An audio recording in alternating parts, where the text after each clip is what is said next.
안녕하세요. 편집자 송사범입니다. 혹시 또 경고 먹으면 2주 동안 영상이 올라가지 않기 때문에 미리 안내 말씀드리겠습니다. 럼블과 카페는 정지와 상관없이 항상 자료가 올라갑니다. 자료가 올라오지 않더라도 럼블이나 카페에 오시면 보실 수 있습니다. 링크는 아래 있습니다. 무튼 영상이 안 올라오더라도 럼블과 카페에서 확인 가능합니다. 안녕하세요. 또 일주일 만에 뵙겠습니다. 요새 방송이 안 올라오는 경우가 몇 번 있더라고요. 그래서 이제 뭐 때문에 그런가. 별다른 이유도 없는데, 그렇게 되더라고요. 그러니까 제가 이게 방송을 하면서 주눅드는 거 없고 위축되는 건 없는데, 그러니까 제가 이제 방송을 해도 유튜브에서 삭제가 돼도 럼블하고 카페는 잘 올라가니까 그쪽을 참고하시면 될 겁니다. 근데 지금은 제대로 알려드려야 할 것을 알려드려야 하기 때문에 제가 하고 싶은 말을 좀 감추고 뒤로 빼고 이렇게 이야기는 너무 할 거리가 없기 때문에 지금 우리가 어떻게 해야 되느냐, 어떤 마음으로 살아야 되느냐, 이것을 분명하게 알아야 돼요. 제가 전에 유교, 불교, 기독교, 도교가 우리 심성 속에서 나오고 우리가 선천적인 유불선을 섬기는 것은 우리 조상을 섬기는 것과 똑같다. 그러나 당군을 섬기는 것은 중국 화족을 빠른 거기 때문에 그건 큰 죄가 되고 큰 낭패를 보게 된다고 얘기를 했습니다. 무턱대고 하는 얘기 아니라 단반적 문자를 보면은 다 풀어 나옵니다. 그래서 제가 이제 오늘 방송할 때 그거부터 방송을 할까 준비를 굉장히 많이 해왔어요, 지금.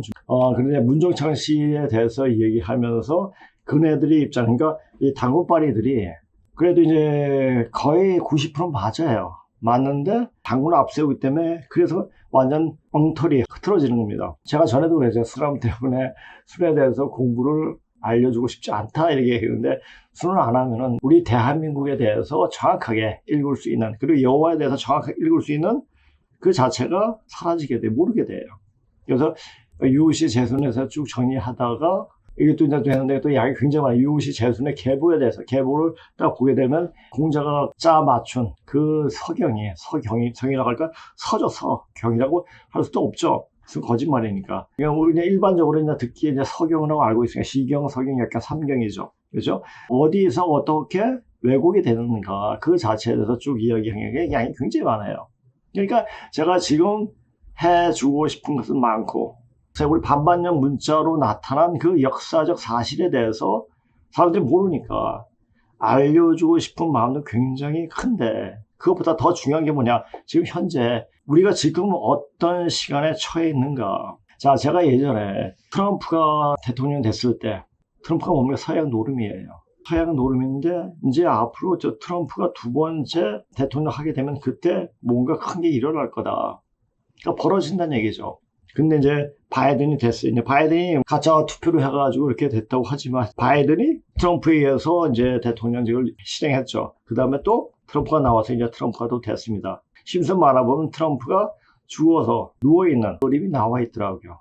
그렇다면 어떤 큰 변화가 일어나도 일어나겠구나 하는 생각이 드는 거예요. 그러니까 심슨 만화가 앞으로 일어나는 일에 대해서 상당히 많이 맞춰왔기 때문에, 또 제가 볼 때는 그렇게 되는 것이 하나의 그 짜여진 프로그램에 그렇게 되어지는 것을 알고 있기 때문에, 그래서 이제 그 송화비열이라는 얘기도 나오더라고요. 송화비열에 세월 극별이라는 말이 나오더라고요. 음력 11월이에요. 음력 11월에 그냥 다음 달이겠죠. 다음 달에 어떤 큰 격변이 일어난다. 그때 트럼프가 어떤 사건에 일어나서 그래도 휘몰아친다는 그런 얘기가 또 나오고 있더라고요. 자, 이런 일들이 굉장히 많이 나오냐, 그런 자료가 나와 있겠고, 그것도 AI로 해보면 좋겠지만 그건 명확한 건 아니기 때문에 그걸 할 수가 없고, 그냥 다음에 주소만 알려드리겠습니다. 제가 이제 카페가 쭉 정리하다 보니까 다른 자료를 옮기다 보니까 이제 그런 자료가 있더라고요. 가장 중요한 게 뭐냐, 지금 어떤 시점에 와 있고 우리는 어떻게 되어야 하는가, 그것이 굉장히 중요한 거예요. 그리고 지금 이때까지 5년 동안 우리 역사에 대해서, 지금 제가 여호와에 대해서 준비한 건 예전에 다 했던 건데, 그건 초창기였던 거예요. 초창기였던 건데 좀 첨삭을 해가지고 자료 준비했는데, 자, 그런 내용들이, 여호와가 누굽니까? 우의 부인, 복희 여호와도 있잖아요. 신농시의 5대 손녀예요. 그런 것이 나오고 있는데, 또 백호 구미지서. 백호 구미지서가 뭐죠? 9개 달린 여우죠. 여우가 보면 진상품이에요. 그것을 굉장히 아주 귀중품으로 여겼죠. 자, 우리가 이제 알고 있던 그런 얘기들 하고 같이 이제 얘기했는데 그것이 지금 시대상으로 어떻게 되고 있는가를 이야기하다 보면 이게 시간이 할 수 있을런지 또 다음 시간으로 넘어갈지 또 다음 시간 되면 또 지금 돌아가는 어떤 현 세태에 대해서 이야기하다 보면 또 미뤄질 것 같습니다. 그래서 사실 제가 예전에 이런 비슷한 그런 강의를 했던 것은 저는 하기 싫어요. 그래도 사람들이 지금 새로 들어오는 사람도 있고 새로 보는 사람들, 저 사람은 뭐 때문에 저 형님 여사는 뭐 가지고 강의를 저렇게 하느냐 아마 모를 거예요. 전에 있는 전 자료를 한번 보세요. 뭐 이렇게 말할 수 있겠다면 볼 수 있는 사람이 없어요. 예전에는 1시간 반에서 뭐 2시간까지 2시간 넘게도 방송을 했으니까 그때는 아마 알려주고 싶어가지고 뭐 그렇게 했습니다. 지금 사람들이 반반년에 문자가 있는지 없는지 몰랐잖아요. 근데 이 방송을 보면 알았을 거예요. 그 문자 속에 바로 고조선 역사가 그냥 나온다는 얘기죠.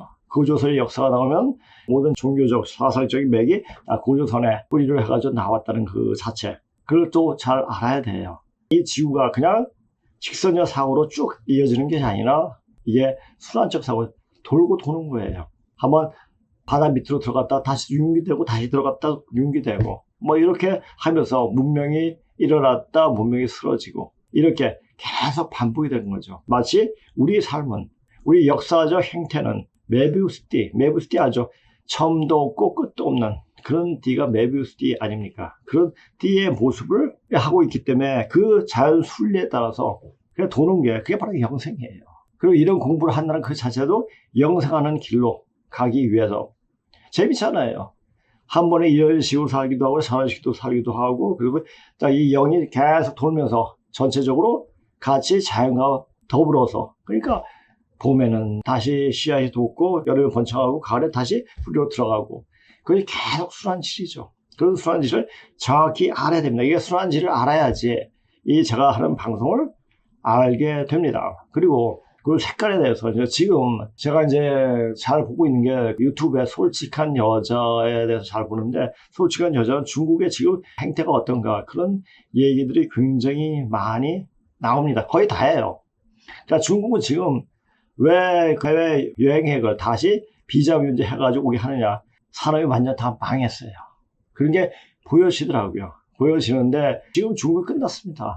부동산도 끝나고 금융도 끝나고 그냥 은행이 막 무너지지 않습니까? 그냥 끝나는 거예요. 이제 이렇게 되면서 어떤 시기에 어떻게 또 변화될지 그것은 이제 공부하다 보면 또 제 방송에 있다가 들었다 온 분들은 그걸 알 수 있을 겁니다.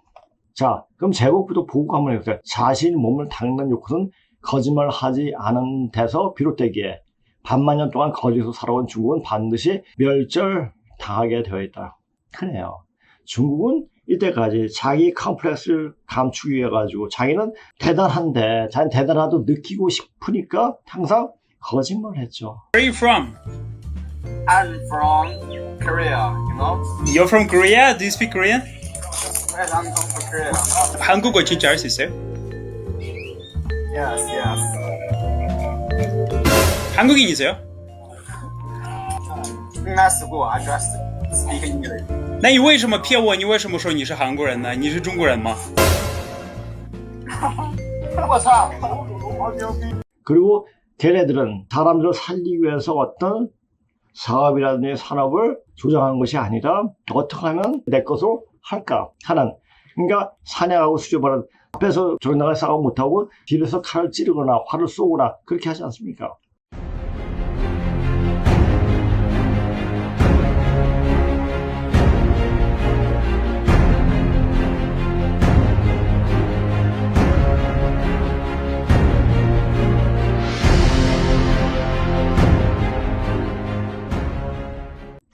걔네들이 그게 습이 된 거죠. 그러다 보니까 뒷구녕으로 항상 조작을 하고 일을 꾸미는 일이 그냥 체질화되어 있습니다. 그러니까 정정당당하게 싸우질 못하죠. 그러니까 마침 서양의 그 카우보이들이 정면에서 총싸움 그런 중국 놈들은 생각을 못하는 거예요. 그러니까 할 수도 없고 걔네들은.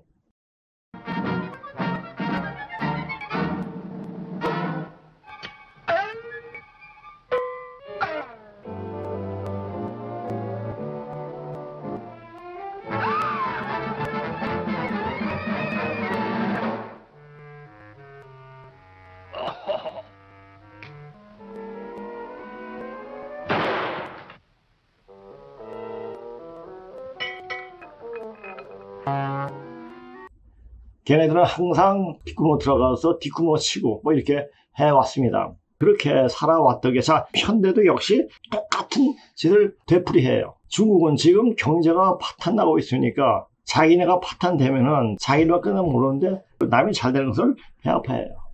자, 중국 화가족을 그렇게 빨았던 이조가 아마 사촌이 땅을 산 배가 아프다 이런 말도 아마 이조 때 생긴 말 같아요. 그러니까 중국 놈들이 그 습을 그대로 이어가도, 그러니까 자기는 소중한 것을 자랑스러워 했죠. 길거리에 똥 싸고 오줌 싸고 이렇게 하는 구질구질한 놈들은 그렇게 된 거예요. 자, 이거 보세요. 중국 화족을 빨면서 지탱해왔던 이조 역시 거짓을 조작하는 사회였게. 거짓이 뭡니까? 맹자 빨면 거짓이에요. 그러니까 우리가 생각 따로 몸 따로 이렇게 사다 보면은, 그러니까 생각대로 행동을 해줘야 되는데 생각대로 행동을 못하면 미쳐버려요. 근데 오장육부가 뒤틀려 버립니다. 그래서 미쳐버리는 거예요. 그러니까 518년 동안 이 한반도는 정신병동이었어요. 이러해야 하느니라 아니 되옵니다. 뭐 이딴 식으로 이야기했잖아요. 해석해보면 어이없다는 조선시대 말투. 일단 조선의 충은 왕이 잘못하면 그냥 따르는 게 아니라 끌려나가면서도 빔도르신 사약을 먹으면서도 빔도르신 하는 거였다고 함. 실제 조선시대 말투를 해석해보면 지원아 죽여주시옵소서. 나 존나게 충신인 거 신하들이 다 아는데 나 죽이면 넌 충신 죽인 쓰레기가 되는 거다? 아래옵기 황송하오나 지랄 그만하고 우리 말 좀 들어봐. 통촉하여 주시옵소서. 시벌 아직 안 늦었으니까 마지막으로 다시 생각 좀 해봐. 심지어 패드립 비스무리한 것도 있는데 선왕께서 정하신 법률이옵니다. 네 아빠가 정한 걸 왜 우리한테 지랄이? 아빠한테 가서 따져 새끼야. 선왕의 덕을 따르시옵소서. 네 아빠는 안 그랬다 새끼야. 서로서로 돌리는 것도 있는데 과인이 부덕한 소치로다. 왜 내 주변에는 너 같은 놈들만 있을까? 황공하여 몸을 둘 데가 없습니다. 네가 뽑아놓고 왜 우리한테 그러냐? 뭔가 대놓고 욕하는 것보다 딜이 세게 박힐. 그래서 일본은 내가 그랬으니까 순자권을 갖고 간다고 그랬죠. 순자권을 갖고 가서 이 현실에 맞게 인간은 사악하다. 그래서 교육을 통해 가지고 그 사악함을 선한 쪽으로 바꿔야 된다. 이런 게 순자 학설이거든요. 그러니까 현실에 맞게 차곡차곡 쌓여온 게 바로 일본 문화하고 일본 경제입니다. 그리고 일본이 우리나라를 붙잡기 위해서 그렇게 해온 거죠. 그래서 참 일본은 고마운 나라예요. 그래서 친일이 나쁜 반일을 한다는 그 자체가 말이 굉장히 잘못된 거예요. 자, 잘 보세요. 역시 거기서 조작하는 사회였기에 그렇게 구질구질하게 일본에다 팔아 넘기게 된 것이다. 이걸 분명히 알아야 돼요. 자, 그 다음에 요새 일베나 다른 데 글을 보게 되면 삼성, 현대 망한다 이런 글들이 많이 올라옵니다. 근데 삼성전자, 현대차 곧 망한다고 댓글 쓴 사람 추적해보니 충격. 중국 네티즌 조직적으로 부정적 댓글을 달고 있다는 분석 나와. 그러니까 얘네들이 이래요. 그러니까 자기네가 안 되면 되는 사람, 특히 우리나라가 잘 되는 거 꼴을 못 봐요. 어떻게 하다니 자기네 수하로 놓으려고 그래요. 이때까지 반만년 동안 그렇게 못해 오다가 518년 동안 그렇게 했죠. 그러니까 그런 의식을 갖고 있으니까 아직 대한민국은 중국의 속국이다. 중국이 어떤 지원 때문에 이렇게 대한민국이 발전한 거다. 이렇게 이야기를 해요. 바보들이죠. 그런데 어떻게 했습니까? 6.25 때 인무대 내려와가지고 우리가 이제 밑으로 다시 내려와가지고 통일이 안 됐죠. 뭐 그런 일이 벌어졌는데 우리나라가 중국과는 전혀 다르게 이렇게 경제 성장을 해왔는데, 이렇게 잘 돼 왔는데 중국 놈들은 나 때문에 그렇게 되었다고 그렇게 얘기를 해요. 맞습니다. 그것도 어떻게 보면 모택통이가 홍위병 해가지고 공산주의 하고서 그렇게 정체됐기 때문에 우리가 발전해서 동력을 얻을 수 있게 된 거죠. 중국이 대우진해버린 대약진 운동을 아시나요? 대약진 운동은 마오쩌둥의 주도하에 1958년부터 1960년 사이에 일어난 경제성장 운동이다. 당시에 소련이 대규모 농지를 조성하면서 미국의 경제력을 능가하겠다고 도발하자 중국의 마오쩌둥이 여기에 경쟁심을 느끼면서 그럼 중국은 7년 안에 영국을 초월하고 15년 안에 미국을 따라잡겠다면서 이 뭔 개소리야! 대약진 운동을 주장한다. 마오쩌둥은 산업혁명을 비롯한 혁명들이 도시에서 주도되었으니 이번에는 농촌에서 혁명을 해보자는 슬로건으로 대약진 운동을 시작한다. 혈의 생산량을 억지로 맞추기 위해서 농촌에서는 농기구를 녹이는 등의 행위를 하였고, 더 이상 이것은 농민을 위한 개혁이 아닌 마오쩌둥에게 보여주기식 개혁으로 바뀌어버렸다. 1955년 마오쩌둥이 농촌 현지지도 중 지나가던 참새를 가리키면서 해로운 새라고 말하자 그때부터 전국토에 있는 참새를 잡기 시작했다. 그로 인해서 먹이사슬에서 참새가 없어지자 병해충이 들끓기 시작하여 중국에는 대흉년이 들었고, 중국에서 먹을 게 없어서 대기근으로 그의 3천만 명이 굶어서 죽었다. 천안문 학살 당시 가장 충격적인 현장. 당시 중국 최고 엘리트였던 대법원 판사들이 법복 입고 혁명군에 가담하고 공개적으로 중국 공산당 비판함.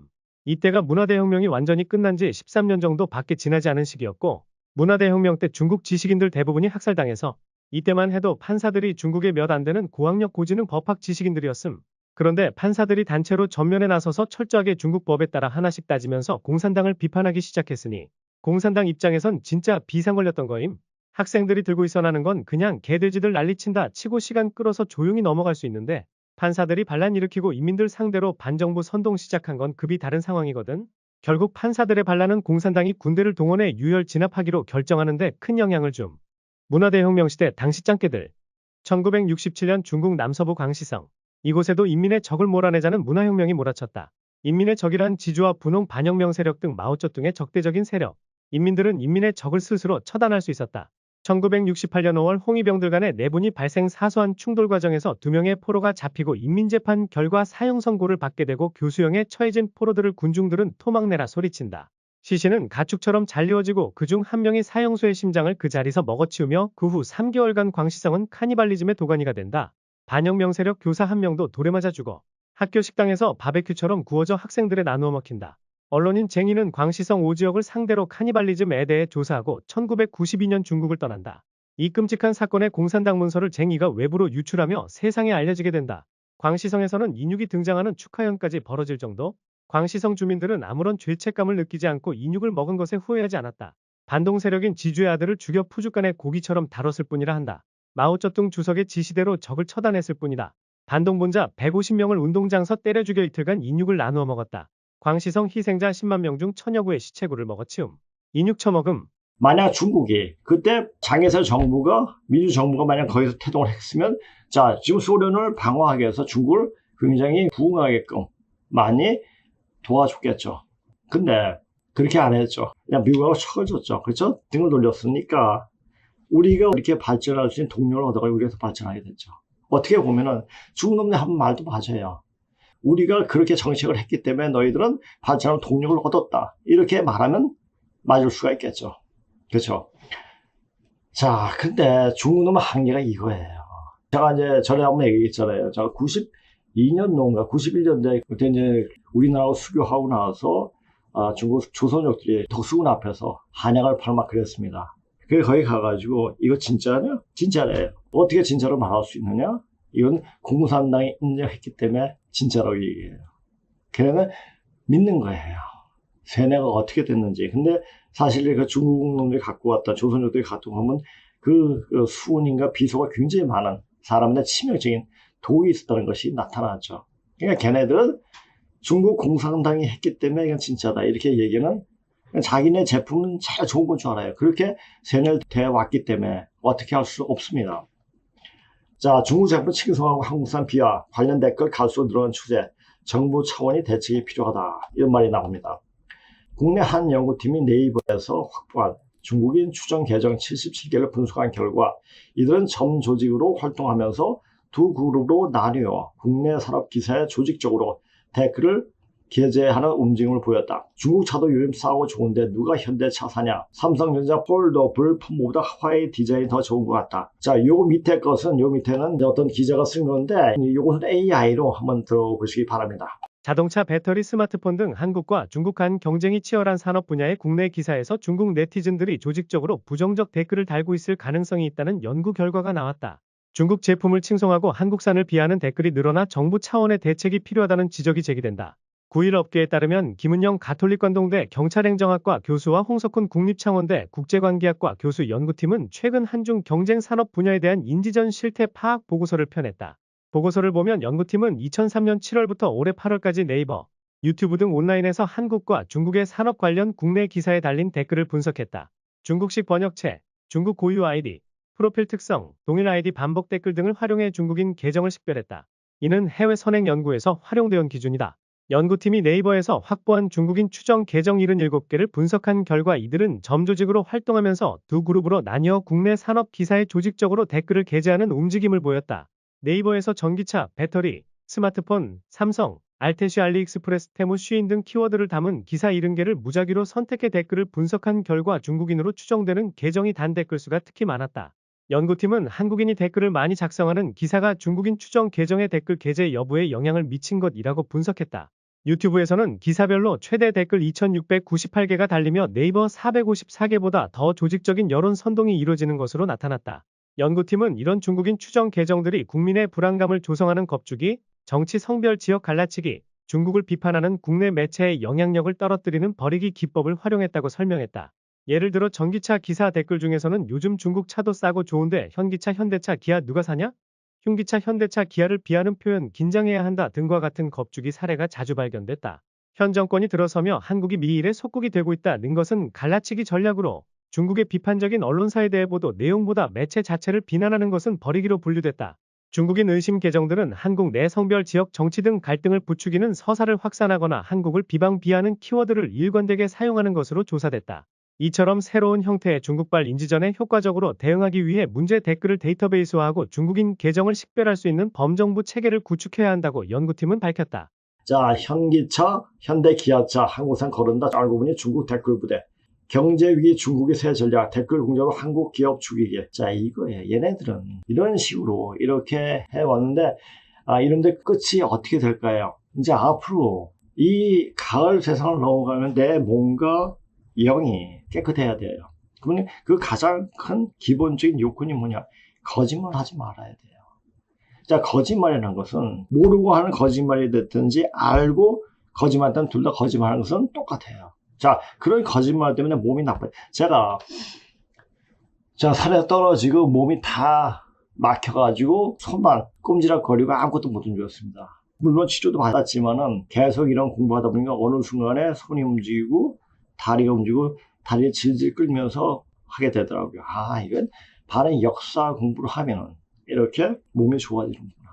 그걸 알게 되었죠. 그래서 제가 이렇게 얘기하는 거예요. 그래서 제가 예전에 쓴 글을 보니까 이것은 좀 알려줘야겠다라는 생각이 들더라고요. 이것도 AI로 했으면 좋은데 이것은 제가 그때그때 할 얘기들이 많기 때문에 이것은 제가 읽고 이야기 좀 해드리겠습니다. 마음은 잡념이 없는 안정 상태로 평정을 유지해야 하며, 자, 안정되려면 어떻게 됩니까?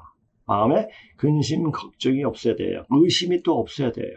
여러 가지 공부하다 보면 이 공부 가지고 과연 내가 무엇을 할 것인가 라고 생각하면 계속 불안해요. 이거 가지고 무엇을 하게 되는가? 근데 이런 공부는, 자, 현실에 살 것은 살고, 그리고 현실을 사는 것과 달리 공부를 해줘야 돼요. 이거 가지고 돈 번다 생각하면 큰 문제가 생깁니다. 그래서 제가 이제 대기업을 다니다가 그만두고도 도저히 이런 공부를 못하니까, 그래서 저녁에는 애들을 가르치고 오전에 이런 공부를 하고 이렇게 하게 된 거죠. 그러니까 오히려 그렇게 한 것이 진짜 지금 제가 이런 공부를 하고 이제 방송을 할 정도로 되지 않았나 이렇게 생각됩니다. 그러니까 마음이 잡념이 없는 상태가 되면은 몸에 병이 안 생겨요. 모든 병이 생기는 근본은 제가 전에도 얘기했잖아요. 모든 병은 간, 담에 문제가 생겨가지고 70, 80%가 작은 거 다 상하는 거예요. 그러니까 간, 담을 잘 다스려주면 돼요. 간, 담을 어떻게 다스려주는가? 자, 수기를 보충해주면 돼요. 근데 수기는 나이가 들면 점점 쫄아듭니다. 그래서 어떻게 돼요? 나중에 나이가 들면 검버섯이 생기면서 사람들이 살이 빠지죠. 그러면서 가는 겁니다. 그러니까 수기가 마르지 않게 해줘야 돼요. 그러니까 이 수기라는 것은 운동으로도 음식으로도 할 수가 없어요. 수기를 채울 수 있는 것은 바로 태울주기밖에 없어요. 태울주 수행은 바로 태울주 자체가 수기 저장의 주문이기 때문에, 자, 사람들이 놀라요. 제가 60세인데 이 정도 나이가 되면 머리에 숱이 별로 없어요. 근데 머리에 저는 숱이 많거든요. 이것은 뭡니까? 이 머리에 수기가 계속 공급이 되기 때문에 그 머리가 이렇게 그대로 있는 겁니다. 그러니까 머리에 숱도 많고 머리가 안 빠져요. 그리고 여기서 이제 공부하시는 분 맨 처음에 소갈머리라고 하죠. 여기 소갈머리 여기가 이제 없는데 같이 공부하면서 그게 이제 머리가 많이 나더라고요. 이게 이제 수기가 보충이 되구나. 그렇게 되는 거예요. 공부하다 보면은. 그래서 이 반만년의 역사를 제대로 공부하면 우리 몸이 진짜 다시 살아나구나. 자, 그래서 제가 강의할 때는 우리 반만년 역사에 대해서 계속 이야기해줘요. 얘기하면서 방송에서는 그것보다 이렇게 사람들한테 뻔질만 주고 이런 얘기를 해주는 것이 훨씬 더 낫지 않은가 싶기도 해요. 간혹 가다가 한 번씩 소개를 해주겠지만은, 그러니까 제가 이제 준비해가지고 이제 그 반만년의 역사 내용, 문자에 대한 기록 해제한 내용을 쭉 이제 정리해 놓고 보면 이게 또 하루 이틀 지나다 보면 또 새로운 소식들이 많이 오기 때문에 거기에 이제 보충하다 보면은 그 내용은 약간 뒤로 또 미루게 되더라고요.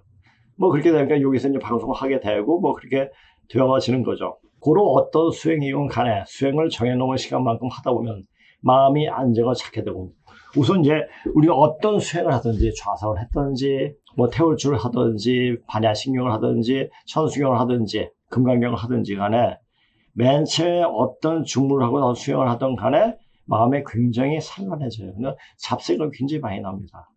잡생각이 날 때 왜 이런 생각이 나지 하지 말고 그냥 생각 나나 보다 그냥 거기에 멈추지 말고 그냥 쭉 하다 보면 그것이 사라져 버립니다. 그러니까 그때 마음이 안정 상태가 되고 새로운 기운이 들어오죠.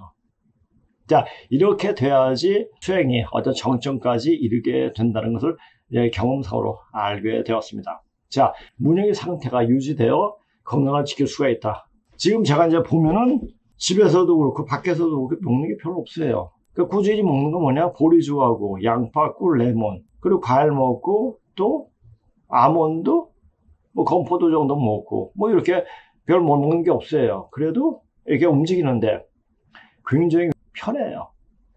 그리고 어제 그냥 잠을 못 자가지고 어저께 이제 어떤 일 때문에 잠을 못 자게 됐는데 너무 추워가지고 잠을 못 자가지고 오늘 너무 아파가지고 오늘 방송하지 못할까 그랬는데 또 이제 제가 이제 스스로 이제 뭐 침을 놓고 또 운동을 하고 이렇게 하면 또 풀어지더라고요.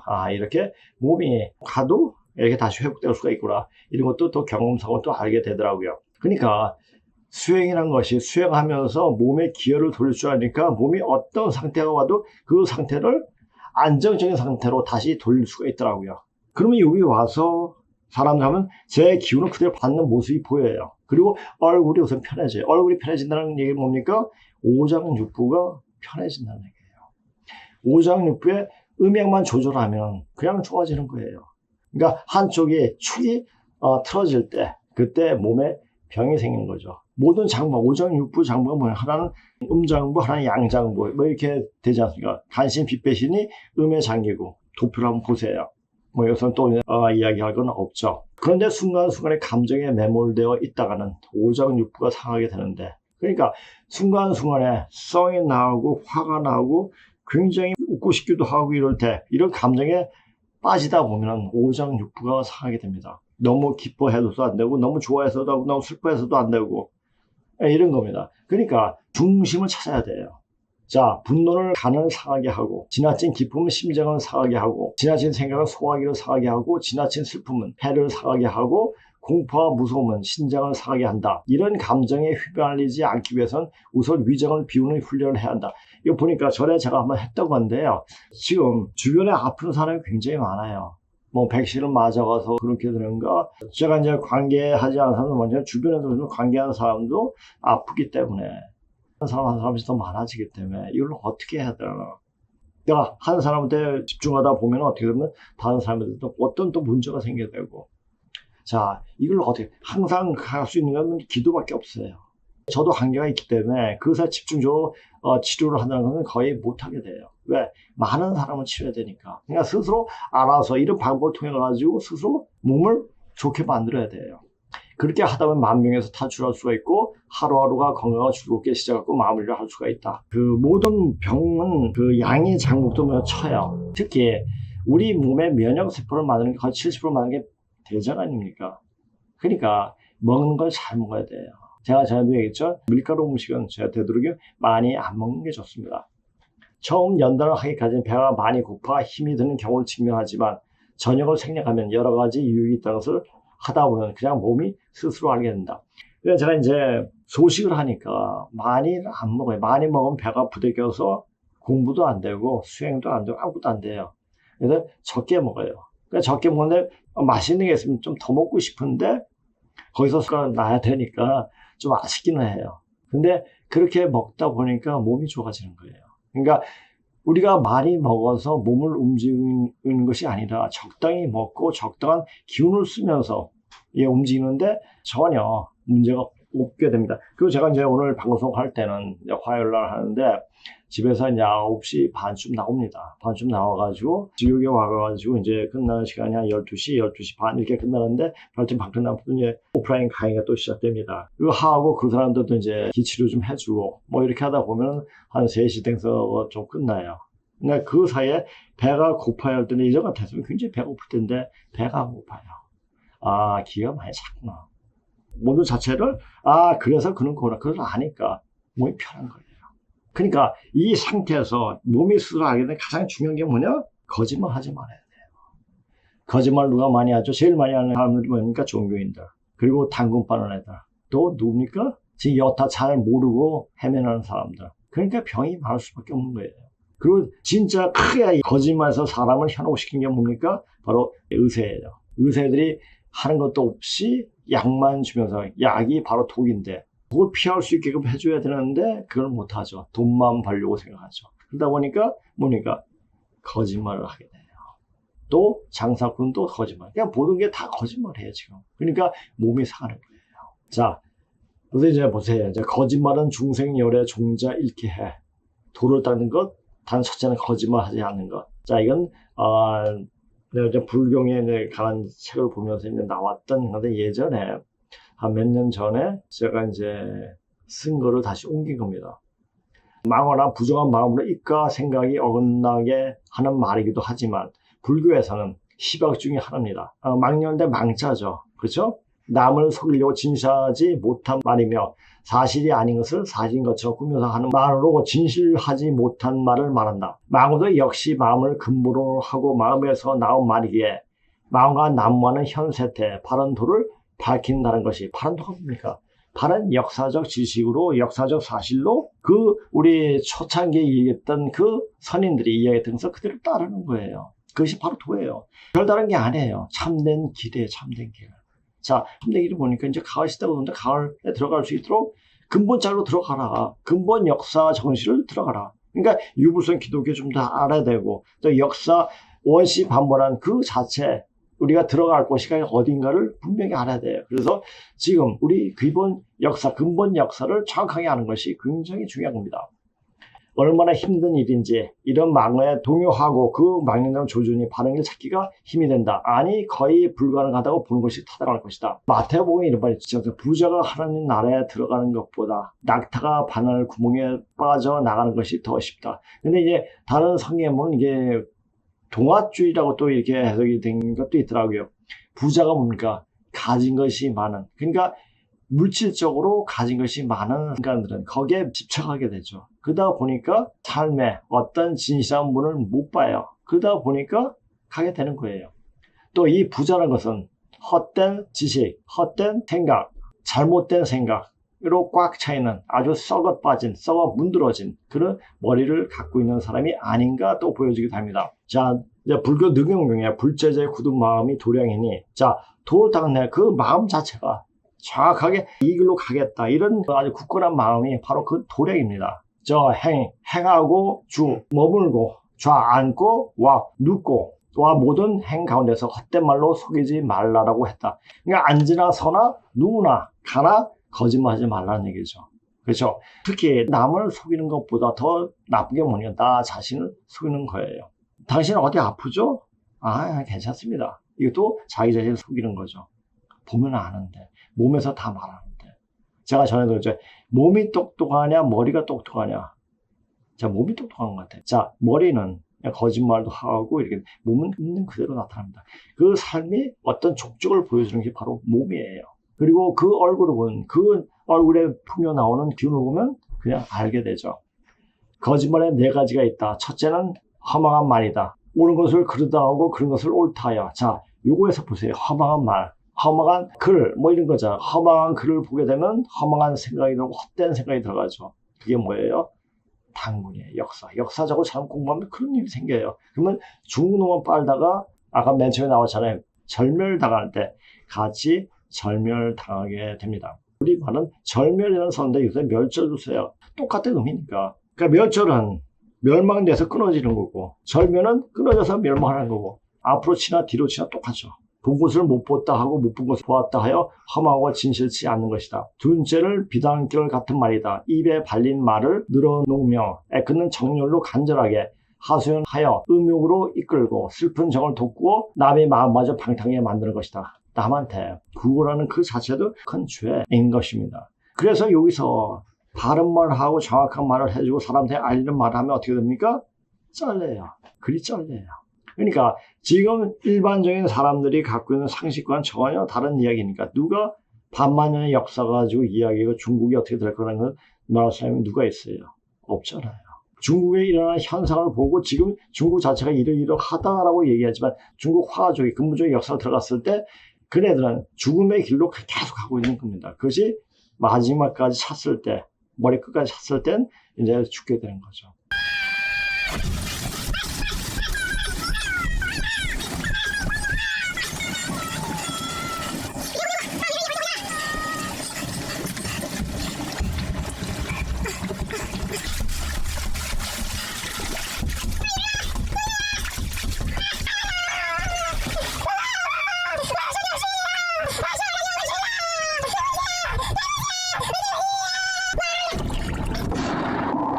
그것이 얼마 남지 않았습니까? 다음에 뭐 링크를 걸어놓겠지만은 그 사람의 말로는 트럼프가 이제 11월 해월 급변 12월에 어떤 일이 터지고 세계는 엄청나게 큰 와중수로 빠진다. 소용돌이에 휘말린다. 이렇게 얘기했는데 그 말이 맞는 것 같아요. 그러니까 그 말을 보면서 이 사람도 이제 제대로 이제 보고 있는 거구나. 자, 그리고 또 사슴이 또 광교에서 나타나가지고 사람을 받아버렸죠. 그러니까 우리가 사슴은 굉장히 착한 동물로 알고 있는데 걔네들이 와서 사람을 해했다는 거예요. 사람이 사람을 버리는 게 아닙니다. 우리가 절에 갈 때는 절대 개고기 먹지 말라고 이렇게 얘기하죠. 그 왜 그러죠? 육식을 해가서 절에 가지 말라는 그런 얘기가 아니고 고라니가 개고기를 굉장히 좋아한대요. 그래서 사람들이 개 냄새가 나면 사람을 여기지 않고 그냥 잡아먹는다고 하더라고요. 그래서 절에 갈 때는 개고기 먹지 말라는 얘기가 그렇게 해서 나온 거라고 또 이야기를 하더라고요. 그러니까 이게 어떤 생각을 정확히 하고, 그러니까 일반적인 공부를 많이 해야 돼요. 공부를 많이 하고 그 말이 진짜인지 가짜인지 그것을 판별을 할 수 있는 지혜를 갖고 있어야 됩니다. 셋째는 나쁜 말이다. 추악한 욕설로 사람을 꾸짖는 것이다. 넷째는 두 가지로 하는 말이다. 이 사람은 저 사람 말을 하고 저 사람은 이 사람 말을 하여 두 사람의 사이를 이간하고 싸움을 붙이며 심지어 처음은 칭찬하다가 나중에는 회방하거나 만나서는 옳다 하고 다른 데서는 그르다 하거나 거짓 증거로 죄에 빠지게 하거나 남의 단점을 드러내는 것들이 모두가 거짓말. 이거 누가 잘합니까? 정치가들 잘하죠. 그러니까 정치가들은 물에 빠지면 입만 동동 뜬다고 하지 않습니까?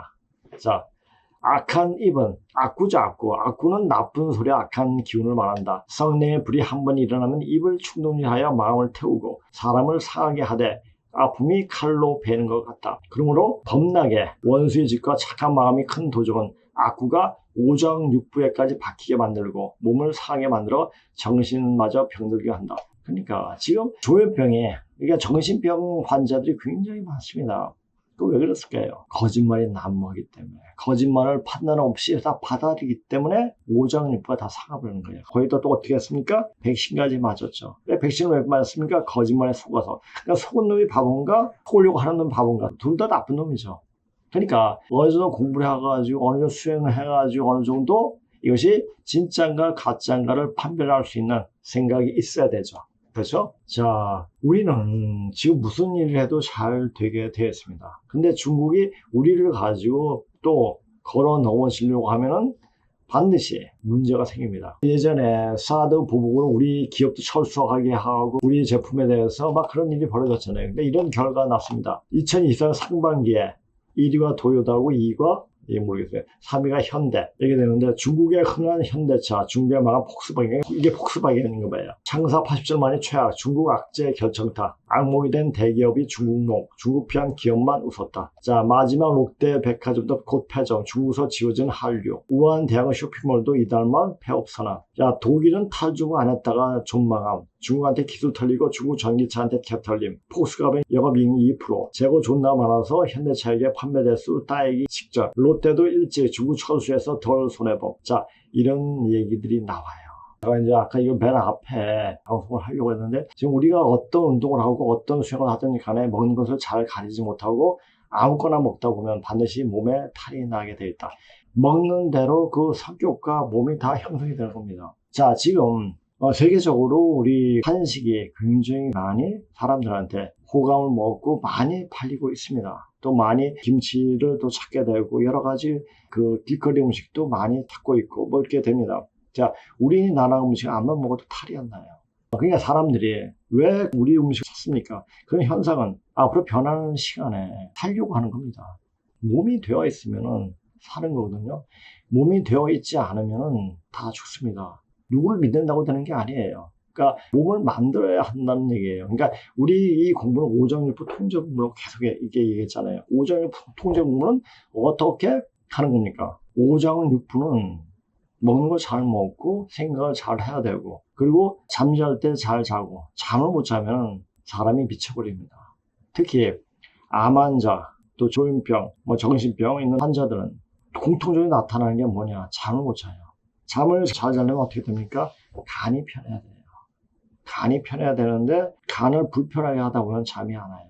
그래서 잠자기 전에 바로 핸드폰을 본다든지 컴퓨터를 본다든지 하면 간이 필요해서 잠이 안 들어요.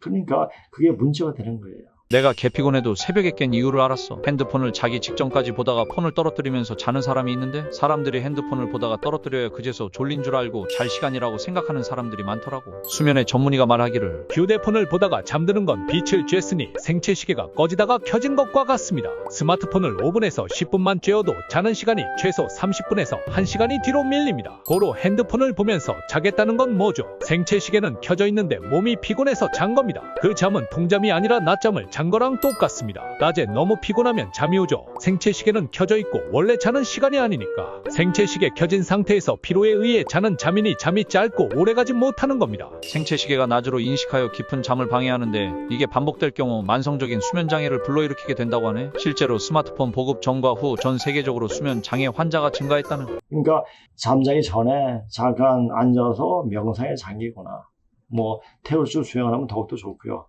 그러면 잠이 굉장히 잘 오죠. 저도 잠을 그냥 자가지고 계속 쭉 자는 건 아니에요. 꼭 1시나 3시 되면 잘 깨요. 그러면 일어나서 한 2시간 수영 하다 보면 그냥 모두에 잠이 또 들어요. 자다 보면 아주 깊은 잠을 듭니다. 이게 수기가 채워지면 수기가 좀 올라오면 이게 목기, 간이 굉장히 편해져요. 그래서 간을 편하게 해야지 잠이 잘 듭니다. 그러니까 특히 밤에 어떤 사람이 생강차를 먹는 사람이 있어요. 생강차를 먹게 되면 그건 금기이기 때문에 간을 상하게 만들어요. 그래서 잠이 안 와요. 그래서 적어도 잠자기 전에, 그러니까 저녁 먹고 생강차는 안 먹는 게 좋습니다. 그것도 상식적으로 되기 바랍니다. 그냥 녹차도 많이 먹지 않는 게 좋아요. 자, 저녁 한 6시 이후에는. 왜냐? 이뇨작을 시켜가지고 우집이 너무 나와가지고 자꾸 일어나가지고 잠을 못 자요. 그러니까 요새는 낮에 먹나 저녁에 먹나 하는 차만 먹으면 그렇게 우집이 나와서 잠을 많이 못 자요. 옛날 많지요. 그래서 녹차를 많이 먹지 않게 되더라고요. 물론 제가 요즘에 소금을 조금 전에보다 많이 먹어요. 그러니까 소금 맛이 어떠죠? 짜죠. 짜다. 짜는 겁니까? 나보다 짜가지고 이게 몸에 배출시키는 거예요. 우리가 암만 물을 많이 먹어도 소금이 없으면 배출이 안 돼요. 그래서 소금을 되도록이면 많이 먹어야 돼요. 자, 문제가 생겼을 때는 과할 만큼 많이 먹어야지 몸에 배출이 돼요. 입은 사문이고 입은 죽은 문이고 똥구멍은 생문이라고 했잖아요. 사는 문. 잘 싸야 돼. 배출해야 돼요. 그래야 살지. 특히 간이 안 좋은 사람은 배설을 못해요. 배설을 못하니까 배에 이제 물이 차고 이렇게 돼가지고 더 힘들어지고 그래서 더 잠을 못 자게 되더라고요. 그렇다고 많이 골고루 잘 먹으라는 말이 아니다. 몸에 이롭지 않은 것은 되도록이면 먹지 말아야 하고 또 특히 몸에 병이 났을 땐 특히 조심해서 가래 먹어야 한다. 그리고 절대적으로 빠지지 않고 먹어야 할 것은 소금이고 면역체계가 무너져 암과 같은 병이 났을 경우 지금 백신 접종자들이 면역체계가 무너져 심장질환, 쓸개와 단에 문제가 생기거나 신장 그리고 골수에 문제가 생겼다는 말이 이곳저곳에서 들려온다. 그러니까 병이 들어오시는 분도 주변에서 이런 고통받는 사람이 또 많다고 또 보면 전철 이후 차내 보면 이렇게 얼굴 보면은 제가 그랬잖아요. 담견이 다 막혀 있어요. 그러니까 내가 모기가 맞겠다는 그 수기가 안 오면은 모기가 상하면 몸 전체가 다생해버려요. 그렇게 되는 겁니다. 면역체감이 망가져 암으로 악화되기 전까지는 보리죽과 양파, 꿀, 레몬을 섞어서 만든 약이 아닌 약으로 충분히 예방이 가능하지만 암으로 전이가 된 다음에는 솔직히 암이 치료된다고 화가 날 수 없지만 매일같이 녹차. 우리 이제 그 녹차를 마실 때, 저는 녹차를 36살 때 고대에서 공부하기 시작하면서 선생님이 이제 가르쳐 주셔가지고 녹차를 수시로 먹게 됐죠. 근데 제가 이제 수업을 할 때 학원에서 마지막 한 번에 10시 반, 10시 그 정도 그냥 수업할 때 목소리가 안 나왔어요. 그러니까 5시부터 계속 수업을 하다 보니까. 그런데 녹차 먹고 나서 목이 쉬지 않더라고요. 그래서 제가 이렇게 강의할 수 있는 것도 녹차를 먹기 때문에 이렇게 강의할 수 있는 게 아닌가 싶기도 해요. 그리고 항상 목이 갈라져 이게 막 소리가 나왔죠. 그러니까 녹차의 효과를 굉장히 많이 봤죠. 또 얘기했죠. 그러니까 상강부터 저희 입춘까지는 발효차를 마시고 입춘 이후부터 상강 전까지는 생차를 마시는 게 좋습니다. 그래서 사람들이 이 상태를 모르니까 아무 때나 생차를 마시고 이건 내가 몸에 맞지 않다 뭐 이렇게 얘기를 하는데 그것은 차에 대해서 몰라서 그래요.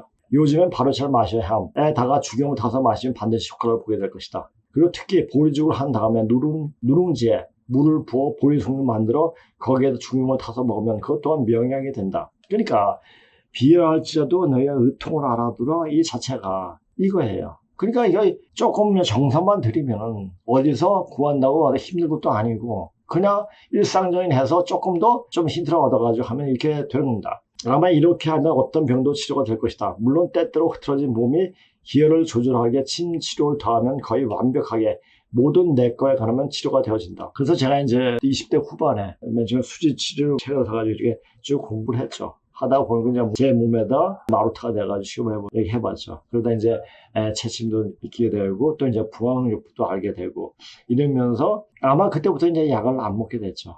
그래서 침 치료가 이렇게 좋은 거구나 라는 것을 알게 됐죠. 근데 침 치료를 할 때 잘못하면 입 돌아가고 눈 돌아가요.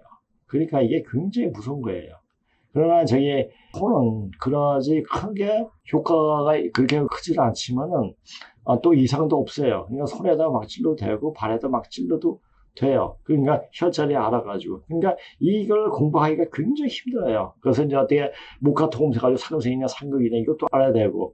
그러니까 이것은 어느 정도 공부가 필요하죠. 이제까지 내가 몸을 다스리는 방법이게 더욱더 확신할 수가 있다. 물론 자기 스스로가 침술 정도는 익혀야 하지만 침술을 완벽하게 익히기 위해서는 한 10년 이상이 걸리지만 그 정도 걸리는 것 같아요. 저를 보더라도. 침술이 안 되면 간단한 부항치료 방법이라도 익히면 또 요긴하게 쓸 수가 있다. 자, 우리가 이제 부항을 할 때 부항을 그냥 떠가지고 마지막에 부항에 한번 뜨고 한 30분 사혈침으로 초수 누르고 사혈침에 다시 부항을 뜨면 피가 엄청나게 많이 나옵니다.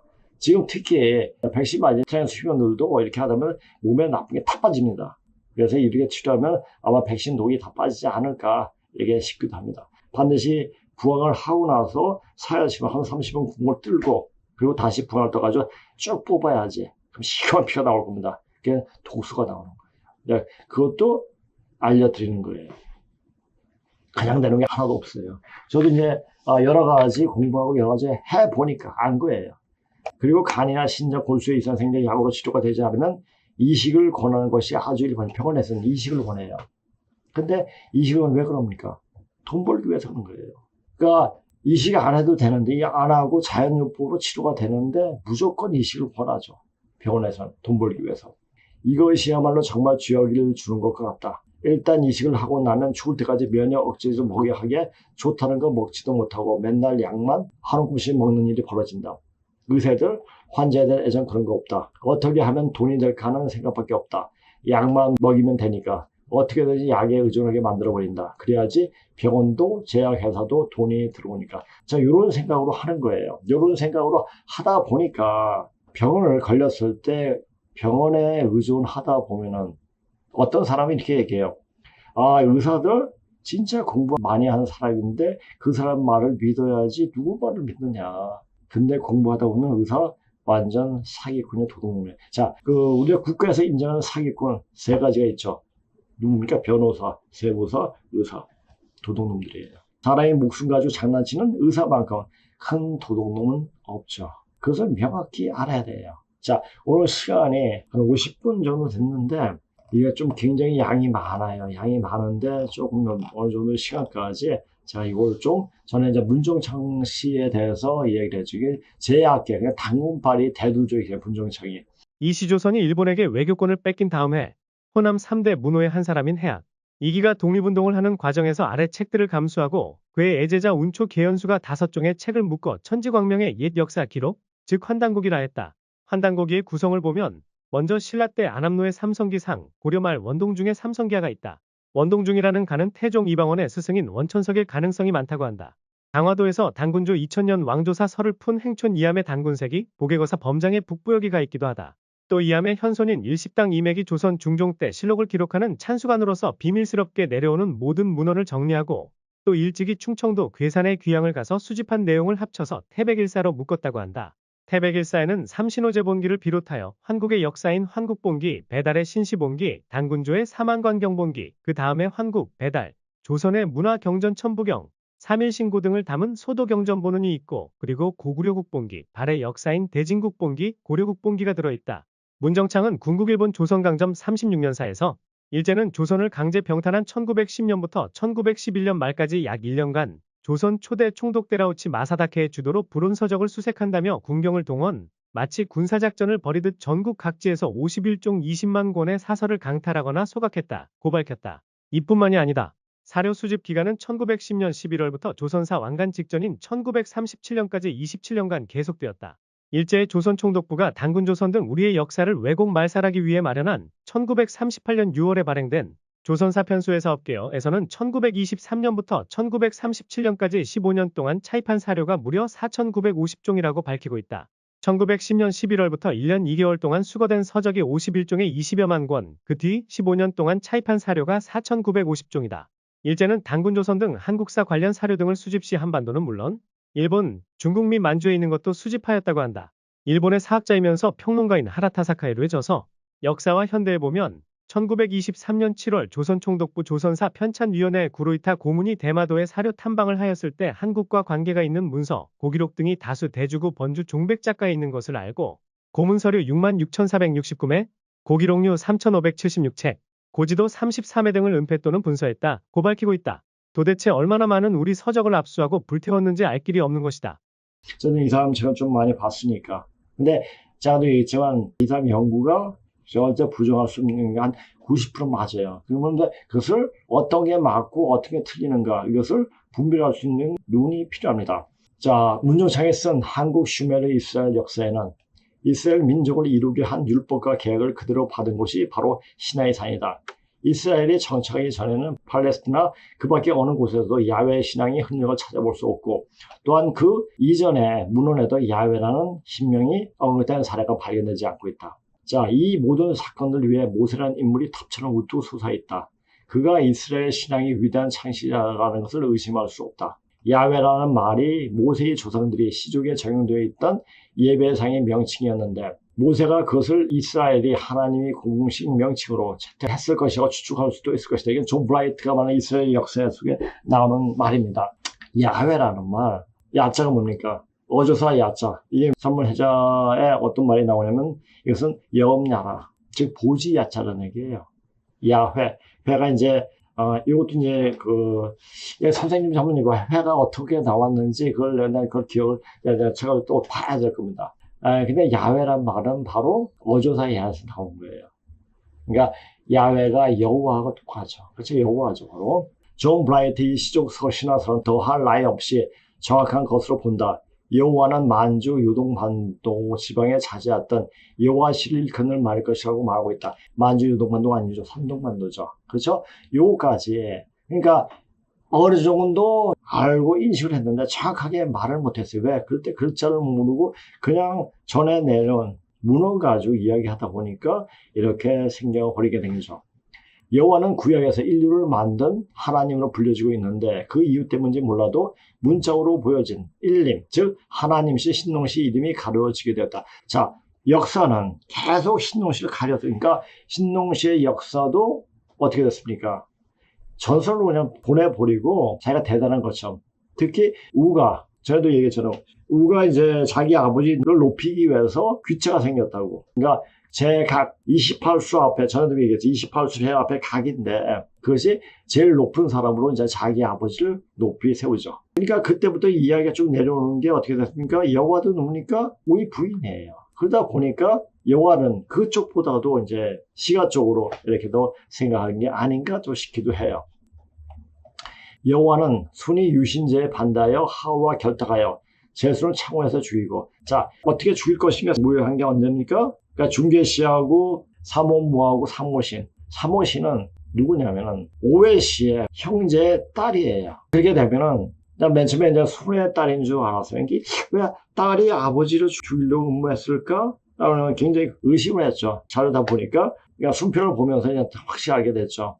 그러니까 오웨시의 형제의 딸이 바로 사모신이에요. 그러니까 사모하고 사모신하고 또 중계시가 이렇게 모의를 해가지고 한 회의가 도산회의에 어떻게 하면 순을 죽여버릴 것인가. 이거 생각해 이거예요.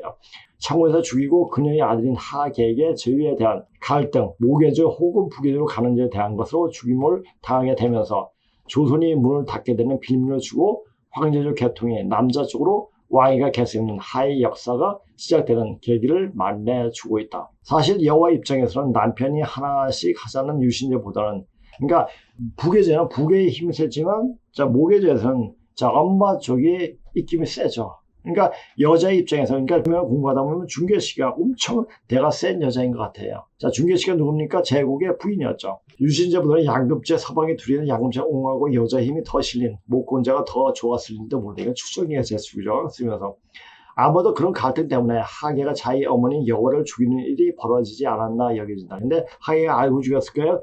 그러니까 하우 제사 때 백이가하고 여호와하고 부하들이 다 와가지고 제사를 모셨죠. 그래서 다 죽여가지고 거기다 다 묻어버렸죠. 근데 그 당시 뭐 발굴할 때 어떤 뼈들이 너무 많은 발굴돼서 노예를 이렇게 잡아서 죽였거든요. 노사자 갱이란 말로 또 이제 표현이 되고 있습니다. 근데 거기가 예전에 그 하계가 제가 왕위를 하기 위해서, 아니면 하계가 그때 죽음의 위험에 처했게 되었다고 이런 말을 해요. 자, 하계가 누굽니까? 순의 아들이죠. 아들이 뭡니까? 사위예요. 그러니까 이거를 어떻게 봐야 되는가? 어떻게 보면 자인이 하는 일이 맞아 이렇게 하니까 하계가 고조선 벼라고 그리고 하나라를 세우게 된 거죠. 그리고 천문소중이라는 책을 보면 자기가 자객을 시켜 그의 어머니 여호와를 죽이고 나서 그것을 합리화시키기 위해서 여러 가지 변명을 하였다는 구절이 있다. 이 천문소중에 있는 글은 문자로 나타난 하나님의 이렇게 나와 있는데 그 자료는 제가 찾지를 않았습니다. 그래서 한번 보면 자기의 엄마를 죽여놓고 어떻게 이것을 변명을 했는데 좋은 이야기, 구변구가란 말이 나오는데 구변구가라는 말도 나중에 뭐냐. 고조선 최후의 비밀, 대륙 하어 유적 안양. 현대 고고학자들이 하어인 안양에서 왕릉 노예제 사갱 이란 이름으로 세상에 알려진 발굴 보고서는 역사적 사실과는 거리가 먼 것이었다. 안양 유적은 고조선 마지막 제왕과 관련된 것이다. 고조선 최후의 제왕 제2의 숨겨진 비밀이 낙하게 문자학에 의해서 역사 사건으로서 되살아났다. 이 실화는 고조선이 문을 닫는 시기에 일어났었다.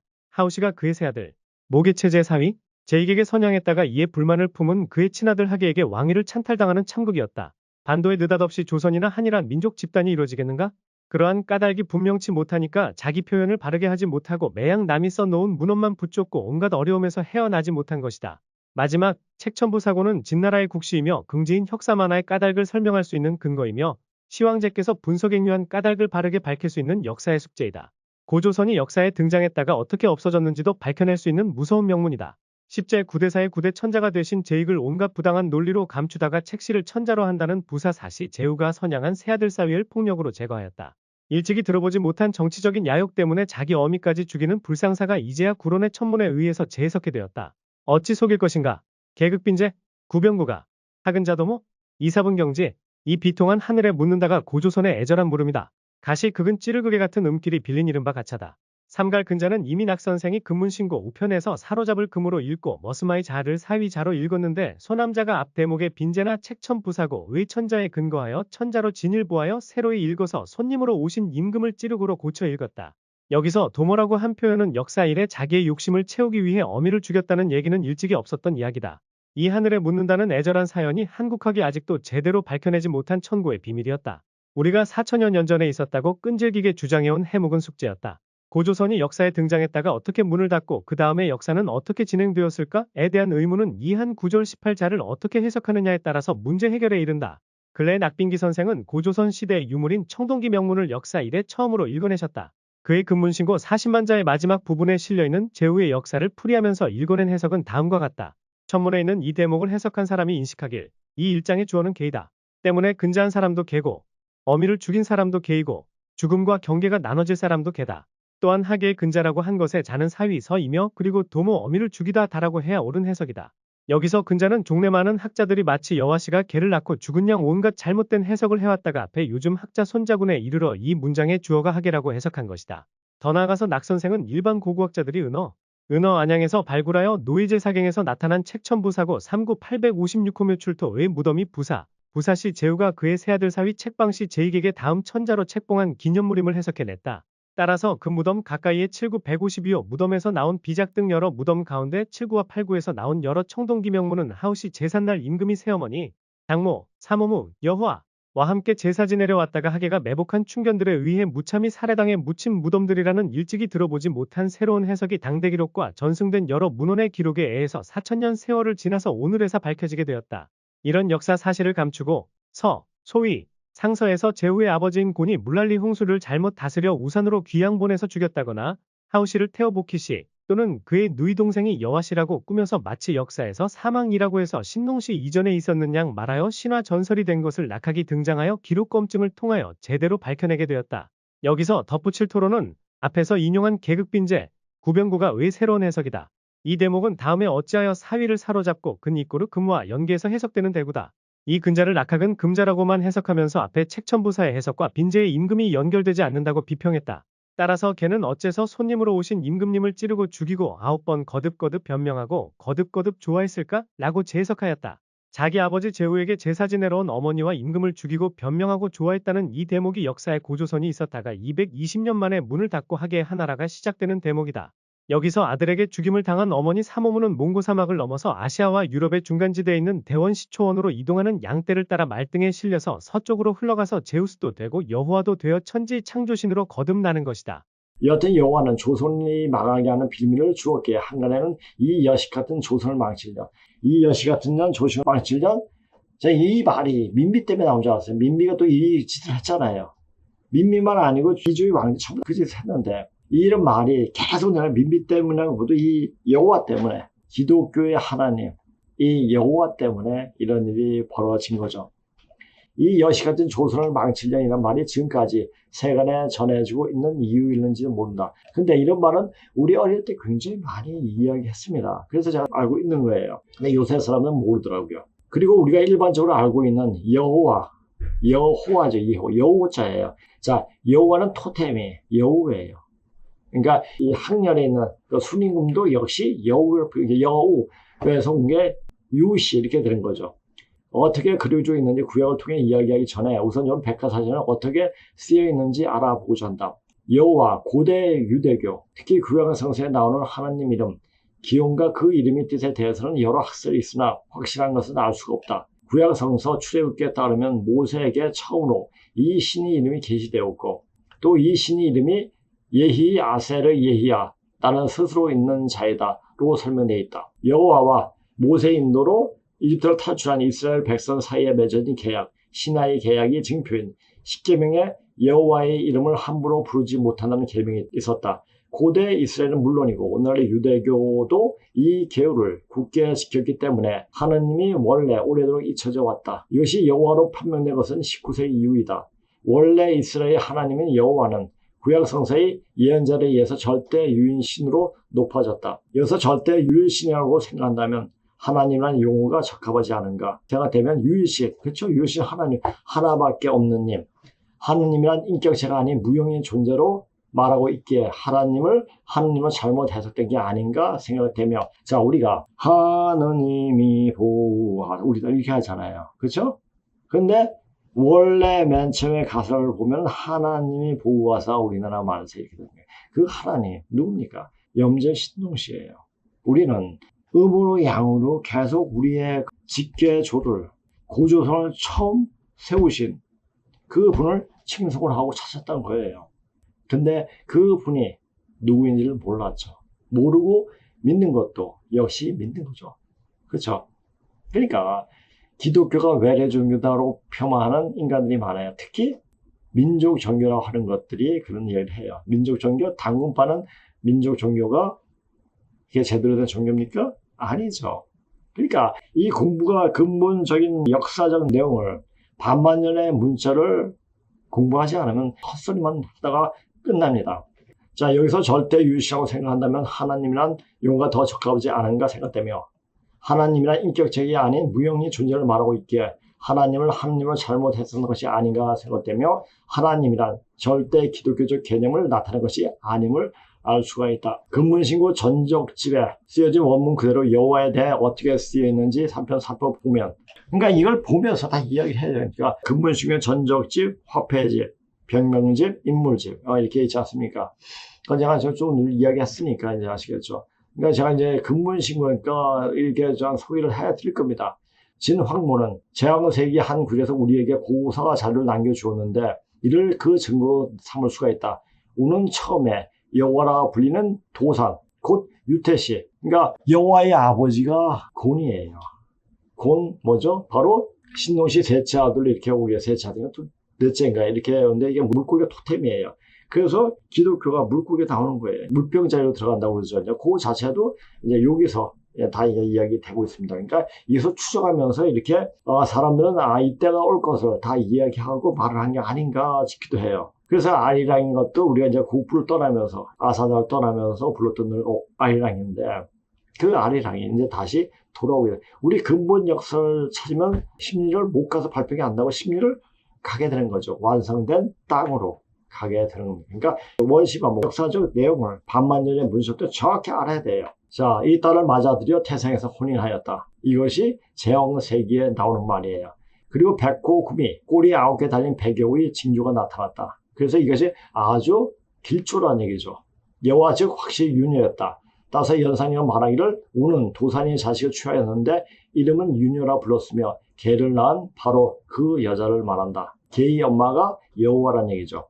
여기서 백호 구미 지서는 이게 서자가 상수로 서자예요. 다행히 하우와 여호와가 혼인할 때 명명이 시중에 있었던 일종의 상징물로 자연 이후에 백호는 하우의 시칭을 나타내는 물표가 되었다. 근데 조선시대 때, 물론 이제 고려 때, 신라 때 자료를 다 없애버려가지고 어떻게 이야기했는지 모르지만 백여우, 흰여우는 굉장히 용맹한 여우로 이렇게 생각하고 말해왔죠.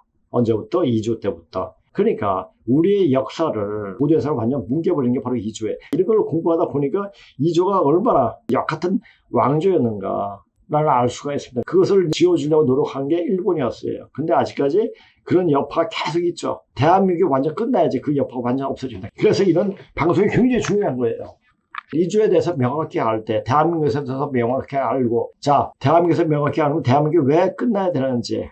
그리고 우리 예전에 또 좌팔들이 대한민국을 국호를 없애자고 하는 말이 굉장히 많았습니다. 또 애국가도 바꾸자고. 다 뭐 때문이었습니까? 꼴보기 싫은 거예요. 이조의 그 여파가 굉장히 싫은 거예요. 그 흔적들이 싫은 거죠. 그게 나타나 그대로 보이는 거예요. 그러니까 그런 게 현재적인 모습에서 다 나타나요. 그래서 정확하게 보고 알아야 됩니다. 미루고 짐작할 때 9개 꼬리는 남녀 쌍방에 대한 일종의 축복의 의미를 내포하여 백호의 후손이 번창하기를 바라는 희망을 나타낼 것이다. 이 고조선이 이렇게 이야기했는데 이조는 완전 그걸 폄하시켜가지고 이렇게 이야기를 하죠. 자연이 이러한 백호 구미, 꼬리 9개 달린 흰여우라고 붙여진 이름은 가지는 상징물은 인간이 만든 가죽 제품이며 구를 여방을, 여자 쪽이죠. 여자 측을 명명한 것은 숫자의 의미를 내포하고 있지만 구는 공의 명칭일 뿐 구주의 개념은 아니다. 우가 왕이 됐을 때 우리 삼조는 영유병조, 마한진한 변환이죠. 이것은 우리는 계속 부귀하겠다. 다시 무계제로 다시 돌아오지 않겠다. 이렇게 해서 떨어졌잖아요. 12주에서 그래서 구주가 되는 거예요. 자, 하와 받은 구토라는 명명은 무계제 시조세의 전통에 따라 말하게 되면 당연히 남자 쪽이 여자 쪽으로 장가를 가는 것. 자기 자매 분가하기 위해서 여자 쪽의 형제들은 자기 자매 통혼하는 상대방 시족부락으로 장가감에 따라 여자 쪽의 부족 주장이 붙여진 시명이 제명이 된다. 또 다른 이름. 그래서 이름이 굉장히 많아요. 보통 5, 6개 이렇게 되죠. 여호와 하나님께서 땅의 흙으로 사람을 빚으시고 그 코에 생기를 불어넣으셨다. 그러자 사람이 살아 움직이기 시작했다. 여호와 하나님께서 동쪽에 있는 에덴의 동산을 갖고 놓으시고 손수 빚으신 사람을 거기에 살게 하였다. 이 말은 현대어 성경 구약 정서 창세기에 나오는 말이다. 이건 풍성통에 나오는 말입니다. 자, 여기서 원문을 안 읽겠습니다. 천지가 계획되었으나 아직 사람이 없었다. 여호와가 흙을 사람을 만들었다. 일이 바빠서 쉴 틈이 나지 않아서 새끼를 흙탕 속에 던져서 끌어올려 떨어진 흙방울로 사람이 되겠다. 그러므로 부귀한 사람을 황토인이라 하고 가난하고 범용한 사람을 새끼라고 한다. 황토인 더 부귀인 이렇게 또 얘기하죠. 그러니까 이 말은 응서의 풍소통이에 있는 말이다. 여기 등장하는 여호와는 하나님 딸 누의 할머니 고손녀이고 유태시 딸로 태자에 유자가 붙어 인류의 시조가 된 자, 태자에 이 태자에 여가 붙여놔요. 그러니까 시자가 붙여져.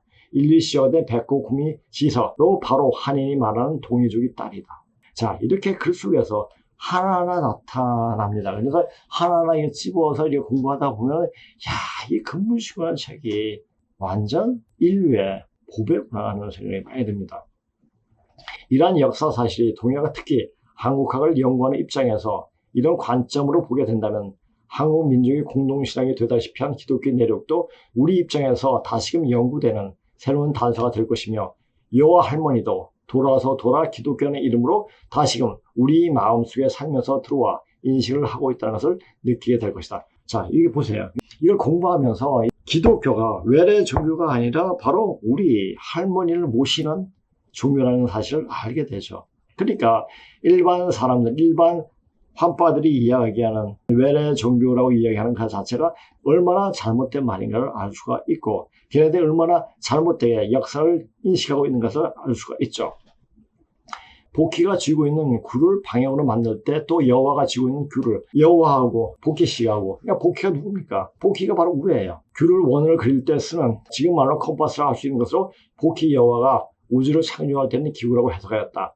이 남녀 두 신은 규를 가지고 우주를 창조하는 신의 상격을 보여주는데 동시에 이 세상의 첫 인간이 틀림없으며 세상이 아담과 이브하고 상통하는 점을 발견할 수가 있다. 바로 여기서 아담과 이브의 얘기가 나오는 게 아닌가? 그걸 보면서 이렇게 이야기할 수가 있습니다.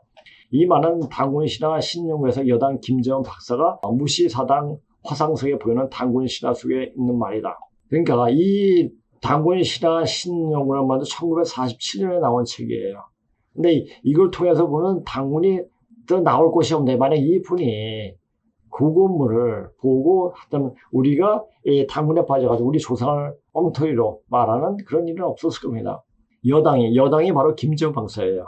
응서의 풍소통에 실린 여호와 박 황토 작인이라 여호와는 황토를 빚어 사람을 만들었다 이런 말은 서는 인용치 못했으나 이와 같은 내용이 실려 있으며 성경이 여호와 하나님 선은 흙으로 사람을 빚었다는 말과 비교될 수 있으며 창세기를 설한 모세는 어디에서 취재 인용했는지 깊이 탐구하지 않아 그 연유는 확실치 않으나 동서의 여호와나 여호와가 보여주는 것처럼 너무나 내용 자체가 흡사하다는 것을 느낄 수가 있다. 이와 같은 하우가 복희시로 둔갑했듯이 이들은 모두 유시 제순 당시 인물들로 지금까지 밝혀지지 않은 토템주의 상징물이라고 해석할 수 있는데 그 제순 형제들의 상징물이 바로 여우죠. 여우자죠. 여호이며 현재 한국의 여우가 바로 그것이다. 이 여우가 어떻게 해서 여호와로 변형되었으며 하느님이 여호와가 되었는지 신명에서 탐구하기 좋아하는 신학자나 종교인이 한 번도 깊이 생각에 연구할 가치가 있지 않나 생각된다. 그런데 반드시 알아야 할 것은 여호와, 이 여호자죠.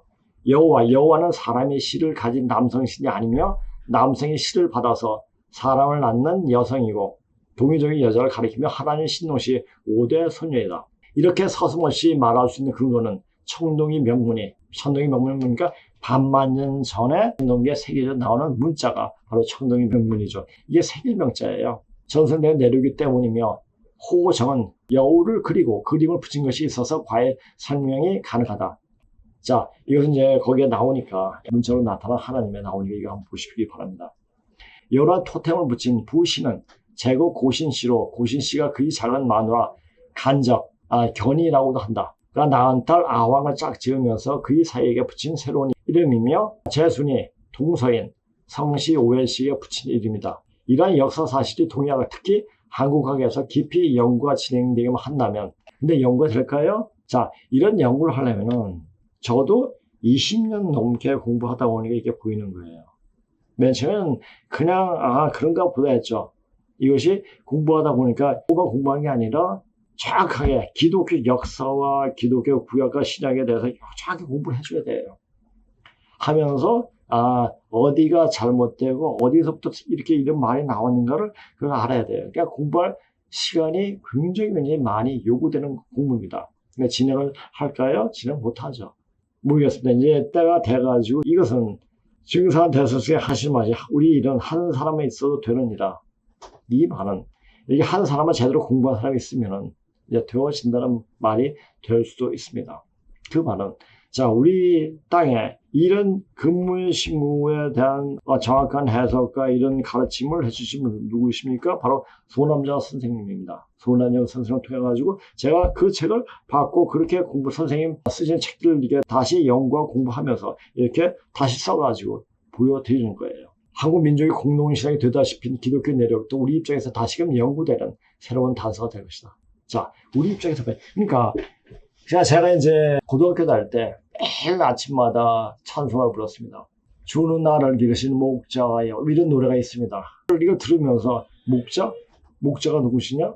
그러니까 양이 또 나오냐? 양족이 오냐? 이게 나오는 거예요. 기독교에서 성경에서 이거 다 이야기해 주고 있구나. 예전에는 제가 좀 젊었을 때는 하모니카 많이 불었어요. 그러면 나오는 게 다 찬송가였어요. 찬송 참 좋습니다. 이제 이 사실을 알게 되니까 너무너무 좋은 거예요. 그러니까 제가 이제 2007년도인가에 대전문화회가 컨퍼런스를 해서 이제 고대에서 강의를 할 때 그때도 이 찬송가를 부르고 그 찬송가에 대해서 이야기를 한 기억이 납니다. 자, 우수는 락근각에서 말한 것 같이 인류사에서 큰 획을 그은 그야말로 위인이었다. 위자가 뭡니까? 어긴다는 얘기예요. 이 위자가 위대할 위자가도 되고 어길 위자가도 둘레 위자가 되고 여러 가지 부수가 붙으면서 바꿔지죠. 형제, 이 자매의 보호자가 되는 한 하나님 제도를 새로운 제도인 1대1로 호주제로 혁명한 사람이다. 이 호자가 바로 또 순임을 가리키기도 합니다. 이 제도를 이어받은 자가 바로 알백이라고 이라는 말을 남긴 하왕 조선을 열었다고 이름까지 개로 한 제후의 친아들이란 자다. 곧 우순이 외손인 하계가 같이 시집가고 장가된 제도를 신봉하고 하왕 조선 400년간 남계 위주의 중화주의 기초를 세운 사람입니다. 중화주의, 중화, 무고중장 쓰지만 중화도 순임금의 이름이에요. 한도 순임금의 시치라고 이제 한하고 중화하고 똑같은 순임금을 이야기해요. 그 말은 뭡니까? 이제 이 한이 중화를 같이 흡수한다는 얘기입니다. 예, 그러니까 중국 본토가 바로 우리 땅이 되는 그 날이 얼마 남지 않았습니다. 그 날을 볼 수 있을 때까지 살아야죠. 살려면 어떻게 됩니까? 몸이 되어가지고 그 상황을 알고 느낄 수 있는 그런 마음적 어떤 크기를 넓게 해야 됩니다. 그건 헛된 말이야. 이렇게 생각하는 것도 왜 그런가? 그 말이 어떻게 해서 나왔는가? 그것을 정확하게 읽고 볼 줄 알아야 됩니다. 이렇게 눈이 열리면 세상이 달라 보이고 사람들이 달라 보이고 우리가 너무너무 귀하게 보입니다.